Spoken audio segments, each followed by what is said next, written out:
Bonjour à tous, nous sommes sur la chaîne podcast GloryDev, entreprise dans le numérique. Aujourd'hui, nous recevons Jérôme Stéphanie qui va nous parler de l'entrepreneuriat. Bonjour Jérôme, pourrais-tu nous parler de ton domaine? Salut Laurent, moi je suis Jérôme Stéphanie, je dirige la société qui s'appelle DRH66. DRH66 c'est une entreprise qui est spécialisée dans les ressources humaines et qui va travailler suivant la volonté et l'autonomie des entreprises par rapport à ce domaine-là. Donc pour une entreprise par exemple qui souhaite être complètement autonome dans les ressources humaines, on va pouvoir lui proposer de la formation. À l'extrême opposé, une entreprise qui souhaite absolument pas mettre les mains dans le cambouis des ressources humaines, on va lui proposer un service RH clé en main. Et après, on a tout un ensemble d'outils intermédiaires. On va proposer du consulting RH pour mettre en place des outils, créer des documents, faire du recrutement, tout ce genre de choses. Voilà, donc au jour d'aujourd'hui, voilà, DRH66 est une entreprise spécialisée dans les ressources humaines. Jérôme, une question pour toi. Quels sont les statuts aujourd'hui qui permettent à l'entrepreneur de se protéger et d'avoir une certaine flexibilité au niveau des charges? Eh ben, écoute, tu sais, en France, il y a énormément de statuts juridiques. Et je vais t'en parler surtout de trois, principalement. Peut-être les plus connus, la SARL, la SAS et l'entreprise individuelle. Au jour d'aujourd'hui, celle qui, en fait, on peut pas dire qu'il y en a une qui est meilleure que l'autre. Voilà, parce que tu prends la SARL, tu vas dès le départ payer des charges qui vont te permettre d'avoir des droits pour pouvoir avoir, si tu es malade, tout ça et tout, tu auras des droits. Mais c'est pas celle qui protège le mieux. Voilà. À la différence, la SAS, elle, tu payeras des charges uniquement si tu te verses un salaire.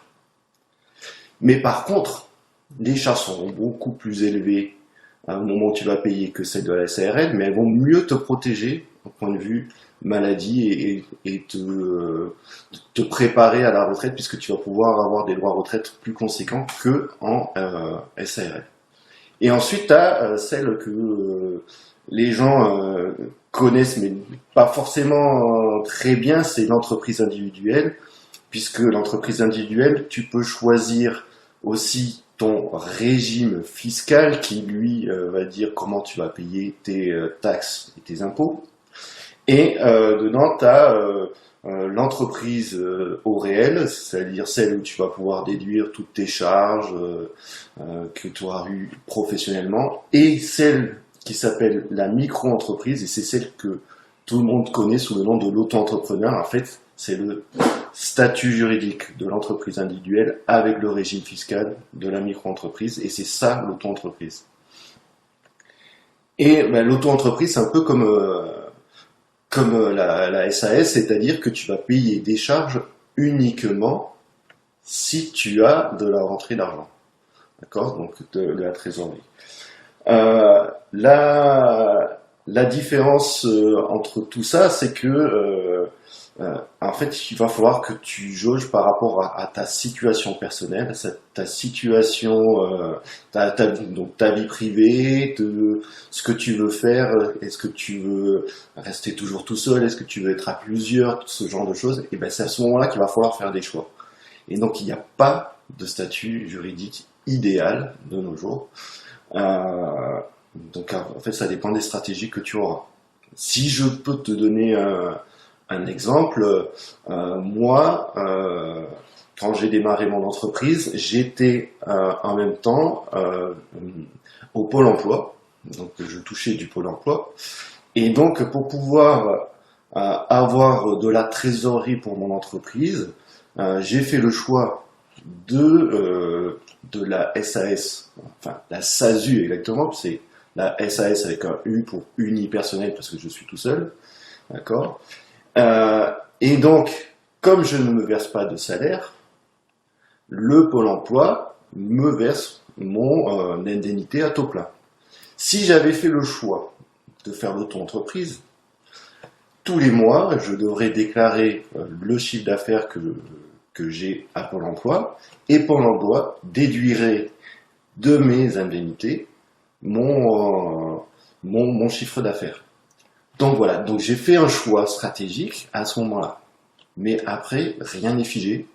C'est le charme de la loi française, c'est si on veut, on peut changer à tout moment.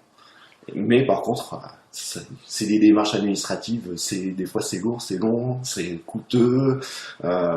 L'idéal c'est de se faire accompagner. Le top c'est aller voir un juriste en droit des affaires et lui, il saura vous conseiller suivant votre situation. Voilà. Mais alors, Jérôme, quelles sont les grandes étapes avant de créer sa structure?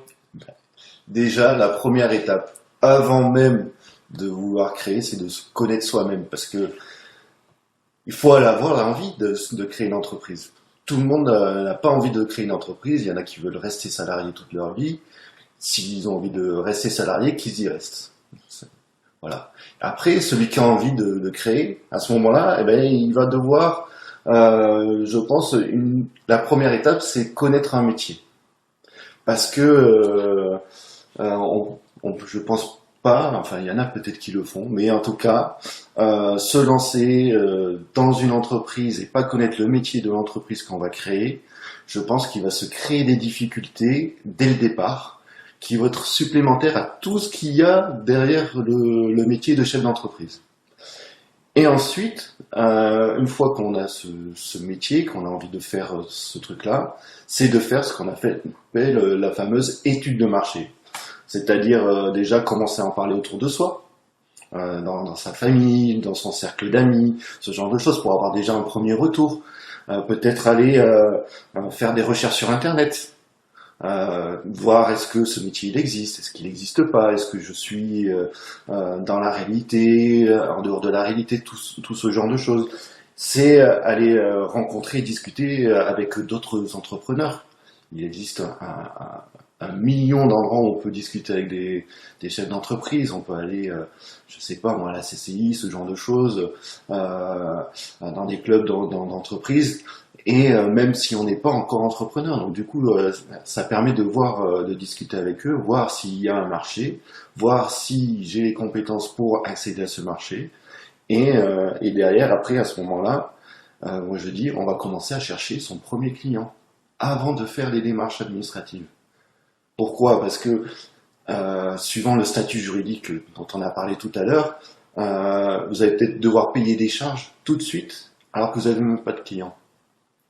Autant chercher d'abord un client, et déjà si vous avez votre premier client, ça veut dire que ce que vous faites, il y a des gens qui sont intéressés pour payer. Donc du coup, cette entreprise-là, elle est intéressante. Donc faites votre étude de marché, trouvez votre client, et après, faites les démarches administratives. Et vous allez voir déjà les démarches administratives, il y a de la paperasse à faire. Donc vous verrez. Peut-on avoir des partenaires avec le statut d'auto-entrepreneur, Jérôme? Eh ben écoute, ça dépend de ce qu'on appelle partenaire. Si partenaire, tu entends associé, à ce moment-là, c'est non. Puisque auto-entrepreneur, statut juridique, entreprise individuelle, il y a le mot individuel, donc tu es tout seul et seul maître à bord. D'accord ? Ensuite, si partenaire, tu entends salarié, tu as le droit. Mais par contre, attention, tu as tellement de charges que c'est peut-être pas forcément le bon statut juridique et le bon régime fiscal de choisir l'auto-entreprise parce que tu vas payer beaucoup de charges pour ce salarié. Et donc, et comme tu seras en auto-entreprise, tu pourras rien déduire, donc ça va te coûter très cher. Mais ensuite, si tu veux créer des partenariats avec d'autres entreprises, alors là, je dis oui à 100%. Et après, moi, je les ai classés en deux catégories. J'ai classé les premiers partenaires dans la catégorie des collègues. C'est ceux qui vont faire le même métier que toi, mais qui vont peut-être avoir une compétence supplémentaire. Et du coup, vous allez pouvoir vous entraider les uns des autres. C'est-à-dire, vous arrivez à vos limites sur un certain dossier, vous appelez votre collègue qui fait la même chose, qui lui sait faire, et inversement. Ça, c'est possible. C'est aussi mutualiser tous les moyens que vous avez ensemble, tout ce genre de choses. Et ensuite, la deuxième catégorie, c'est ce que j'appelle le partenariat de partenaires, tout simplement. C'est des gens qui ont des métiers différents, mais qui peuvent être aussi complémentaires. Je prendrai l'exemple, vous savez faire, vous faites de l'image, de l'audio, quelque chose comme ça, mais vous savez pas faire de montage, vous allez prendre quelqu'un qui sait faire du montage. Vous êtes en informatique, vous avez le webmaster et le community manager, c'est pas le même métier. Voilà. Donc le partenariat, c'est possible. Après, il faut trouver des astuces pour pouvoir travailler ensemble, pour pouvoir se rémunérer tous. Voilà, donc se donner des limites au travers de contrats, de chartes, tout ça. Mais après, ça peut se faire aussi dans la bonne entente. C'est ce qui se fait le plus souvent. Mais attention, autant mettre des garde-fous au maximum, on ne sait jamais. Quelle qualité doit-on avoir pour entreprendre, Jérôme? Écoute, moi, j'en vois 4 principales. Après, c'est mon point de vue, il y en a d'autres. Hein. Mais pour moi, la première, c'est la passion. Il faut aimer ce que l'on fait. Parce que ça va nous prendre beaucoup de temps. Si on n'aime pas ce que l'on fait, ça va être très difficile. D'accord ? La deuxième, c'est de la rigueur. Pourquoi ? Parce qu'il y a beaucoup de démarches administratives à faire derrière. La fameuse compta, même en auto-entrepreneur, il y a pas mal il faut déclarer son chiffre d'affaires. Si on ne déclare pas, on prend 51 € d'amende, ce genre de choses. Donc voilà, il faut de la rigueur. Ensuite, il faut de la curiosité. Il faut être curieux. Il faut vouloir se former, suivre l'évolution de son marché, découvrir d'autres pratiques. Je sais pas moi, apprendre à connaître aussi son client.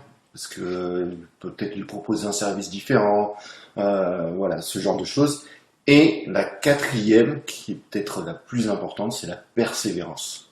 Il faut aller jusqu'au bout des choses. Il faut tenir quand tout le monde vous dit ça va pas marcher, et que final vous continuez ça et que ça marche, là vous êtes heureux. Je me rappelle plus, je crois qu'il y avait le fabricant des aspirateurs Dyson, il avait fait 3000 ou 5000, je sais plus exactement le chiffre, donc 3 ou 5000 modèles différents avant de trouver le bon aspirateur. L'inventeur de l'ampoule électrique, il avait fait aussi des milliers, enfin voilà, il y a des tonnes d'exemples comme ça, c'est la persévérance. Même un Bill Gates ou un comment ça s'appelle Steve Jobs, eux et aussi ils ont été persévérants parce qu'à un moment donné ils étaient dans le rouge et ils ont continué et c'est ce qui a fait leur succès. Donc la persévérance, c'est peut-être la qualité principale qu'il faut avoir. Quels sont les organismes qui peuvent nous aider dans nos démarches? Il y en a plein. On s'en doute pas, mais il y en a plein.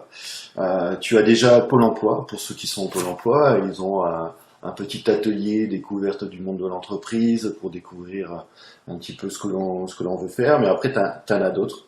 T'as les incubateurs, comme l'Incube par exemple, qui sont là pour aider ceux qui ont un projet mais qui sont pas encore assez aboutis. Après, un peu plus loin, t'as les pépinières d'entreprise. Sur le département des PO, il y en a 2, une à Rivesaltes et une à Céré. Donc voilà, il y a les pépinières d'entreprise qui peuvent te donner un coup de main. Ensuite, tu as les fédérations d'entreprise aussi. Tu as la CCI, qui est la plus connue, la Chambre de commerce et d'industrie, la CMA, la Chambre des métiers et de l'artisanat. Tu as l'ORIFPS, c'est ceux qui s'occupent des professions libérales. Donc voilà, tu as tous ceux-là qui peuvent te donner un coup de main. T'as aussi le conseil général qui peuvent te donner un coup de main. T'as la région Occitanie aussi qui ont des trucs.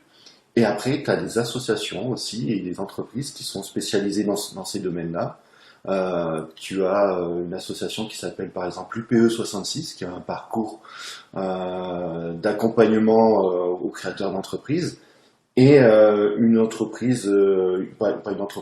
association qui s'appelle la BGE, dans laquelle DRH66 fait pas mal de formations, qui est un endroit où on va accompagner des créateurs d'entreprises depuis le projet jusqu'à la création d'entreprise et après la création d'entreprise, puisque elles vont donner des clés, par exemple, nous sur DRH66, on forme sur ce qu'on appelle la mallette du dirigeant, qui est tout un ensemble d'outils pour les chefs d'entreprise et donc pour apprendre à maîtriser son métier de chef d'entreprise. Du coup, Jérôme, quels sont les sites qui nous facilitent la vie? Et ben pour tes démarches, en fait, t'as déjà tous les sites des sociétés que je t'ai communiqué tout à l'heure, là, tous ceux qui peuvent nous aider. Mais tu as aussi le site qui s'appelle bpifrance.fr qui va te donner plein d'infos. Tu vas pouvoir créer ton business plan, tu vas pouvoir avoir plein d'outils pour pouvoir créer ton entreprise. Et après, une fois que ton entreprise est créée, tu peux aller sur economie.gouv.fr, t'inscrire à la newsletter et on va dire tous les 15 jours à peu près, tu vas recevoir une newsletter avec des infos et que je trouve top parce que c'est adapté au moment où tu en as besoin.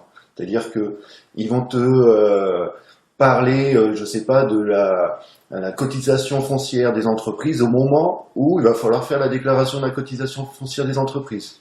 Elle va te parler je sais pas, de n'importe quoi et au moment où ça sera le moment de le faire. Et donc du coup c'est super intéressant, c'est très riche, c'est très varié. En plus sur ce site-là, on peut trouver plein d'infos, autant à la fois pour la vie professionnelle que pour la vie privée. Et donc on peut trouver plein de choses là-dessus. Jérôme, as-tu une méthode infaillible pour démarcher les prospects? Eh ben non.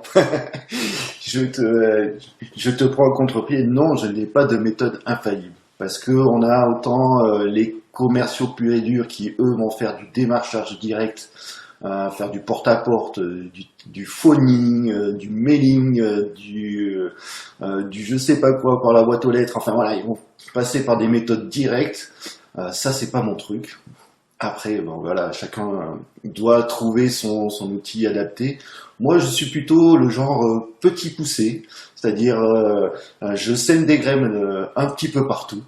Je vais à des clubs d'entreprise, notamment ceux dans lesquels je fais partie, comme le Dinabar, Révélez-vous, ou alors le club FACE, qui est la Fondation Agir contre l'exclusion, qui a un club qui me tient à cœur parce que j'ai cette âme sociale, on va dire.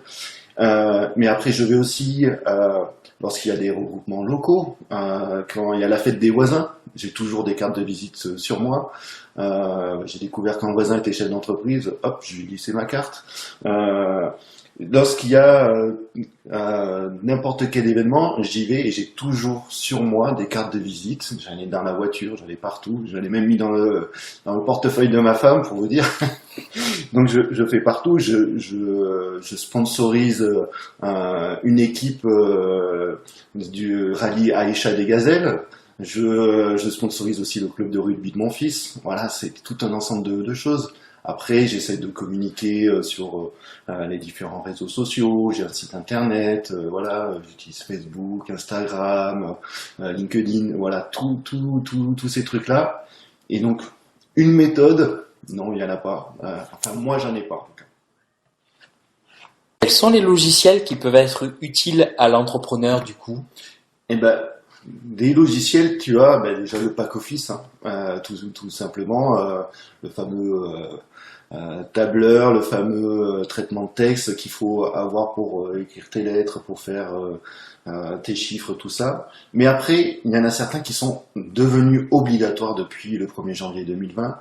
C'est tout ce qui est estampillé loi antifraude, notamment pour la facturation, par exemple. Alors moi, j'utilise un qui est gratuit, donc je vais vous le donner. Il s'appelle Henry, henrri.com, qui est un logiciel de facturation gratuite. Donc voilà. Ensuite, j'utilise aussi un qui s'appelle Time, je sais pas comment on le dit, c'est TIIME, me.fr et qui est un logiciel gratuit aussi de comptabilité et qui fait aussi la facturation. La différence entre Henry et Time, c'est que Henry, lui, il va pouvoir gérer toute la gestion des relances lorsque vous avez des problèmes, donc avec différents niveaux, une relance simple, une relance virulente, très virulente, voilà, ils ont différents degrés, donc ils vont vous faire ce genre de choses. Donc moi j'utilise ces outils-là parce que depuis qu'on est obligé d'avoir la facturation avec un logiciel dit loi anti-fraude, donc voilà, ces logiciels-là sont loi anti-fraude, donc on peut les utiliser gratuitement. Donc moi j'utilise essentiellement des choses gratuites, mais après, quand on est suivant son métier, après on va utiliser des logiciels typiques à son métier, et à ce moment-là, bah oui, il faudra revenir sur des versions payantes, parce que je pense pas qu'il y ait des logiciels gratuits pour tout. Voilà. Jérôme, très souvent, il est difficile de gérer en fait l'équilibre professionnel-privé. C'est vrai que quand on entreprend, on a toujours l'habitude, en fait, grosso modo, de tout mélanger. Comment tu gères cela? Alors, moi, c'est vrai que je suis dans une situation, c'est que je travaille à domicile. Donc, il y a ceux qui ont leur propre bureau, donc eux, bah, quand ils rentrent à la maison, bah, ils peuvent couper, on va dire. Moi, c'est chez moi, c'est sur la table du salon. Pour l'instant, je n'ai pas encore de bureau. Mais comment je gère ça? C'est déjà faire en sorte que, parce que aussi, pour savoir ma situation, je suis marié et j'ai 2 enfants. Et l'idée, c'est déjà quand j'ai les enfants, c'est de travailler le moins possible. Essayer de se couper quand c'est le soir, essayer de pas se coucher trop tard. Mais après, c'est quelque chose qui est propre à chacun. Donc, un outil que j'utilise, par exemple avec ma femme, c'est on utilise un agenda partagé. C'est-à-dire que je vois quel est son planning, elle voit le mien, et ça permet de savoir à quel moment on a un souci pour aller récupérer les enfants, par exemple, à quel moment je peux prendre mes rendez-vous, ce genre de choses. Donc voilà, c'est un équilibre. Cet équilibre, il n'est pas forcément évident, je dirais, il est propre à chacun, parce qu'il y en a qui vont travailler le week-end, il y en a qui vont travailler tout le temps, et il y en a qui vont faire en sorte de vraiment couper. Et après, ça dépend aussi du métier que l'on fait. Si on a un métier plus intellectuel, un métier plus manuel, c'est pas la même chose. Voilà. Donc après, voilà, cet équilibre-là, je pense qu'elle est propre à chacun. Et moi, dans mon cas, ben, on a réussi à trouver un équilibre avec ma femme. Et en fait, c'est on s'est créé des codes avec ma femme et mes enfants. C'est quand je ferme la porte du bureau, ben, ils savent qu'il faut pas faire de bruit parce que j'ai un appel important. C'est tout ce genre de choses qu'on peut faire. Mais en fait, le truc, c'est qu'on est obligé d'impliquer un petit peu toute sa famille. Et donc, cet équilibre-là, il viendra du fait que la famille se sente impliquée aussi dans le projet de vie de l'entreprise. Voilà. Merci beaucoup, Jérôme. Nous vous remercions donc de nous avoir suivis et nous reviendrons très prochainement avec un autre sujet captivant. Merci, au revoir. Merci, Laurent.